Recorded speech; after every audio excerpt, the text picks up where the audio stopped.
आणि पेशव्यांचं सरकार सुद्धा एकीकडे होतं आणि त्यामध्ये हे 500 बटालियन महार होते। तर हे 500 बटालियन महार हे पहिल्यांदा दुसरा बाजीराव पेशव्यांकडे गेले आणि त्यांना सांगितलं की ही लढाई आम्ही तुमच्या बाजूने लढतो, परंतु ही लढाई जिंकल्याच्या नंतर आमच्या गळ्यामध्ये जे काही मडकं आहे आणि कमरेचा जो काही झाडू आहे तो जर तुम्ही आमच्या काढत असाल तर आम्ही तुमच्या बाजूने लढतो। परंतु दुसरा बाजीराव पेशव्याने स्पष्ट सांगितलं की तुम्हाला सुईच्या टोका इतका सुद्धा आम्ही याच्यातून कुठल्याही पद्धतीची सूट देणार नाही। आणि त्याच्यानंतर जेव्हा ब्रिटिश सरकार कडे गेल्याच्या सिद्धनाग नावाचा जो काही महार होता, जे 500 महारांचं नेतृत्व करणारा महार होता, त्यांनी असं सांगितलं, जेव्हा ब्रिटिश सरकारकडे गेले त्यावेळेस त्यांनी असं सांगितलं की बाबा आम्ही तुमच्या बाजूने लढतो, पण आम्ही तुमच्या बाजूने लढत असताना आमची एक अशी आट आहे की आमच्या गळ्यातलं मडका आणि कमरेचा झाडू जर गेला तर आम्ही तुमच्या बाजूने लढतो। आणि अशा पद्धतीने हा करार ठरलेला होता।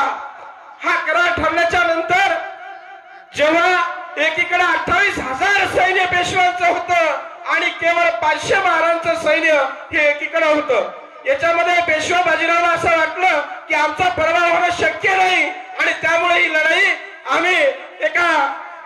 ही लढाई हमारे बाय हात का खेळ आहे अशा पद्धतीचं त्यांचं वर्तणूक झालं। आणि त्यानंतर खऱ्या अर्थाने या लढाईला सुरुवात झाली।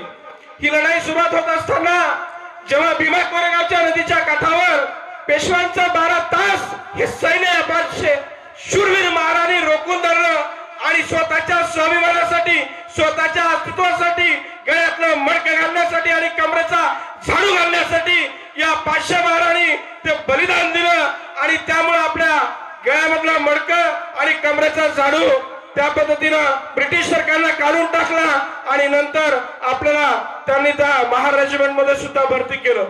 आणि म्हणून आपण म्हणतो की महारांचा इतिहास हा शूरवीरांचा इतिहास आहे, महारांचा इतिहास हा स्वाभिमानी माणसांचा इतिहास आहे।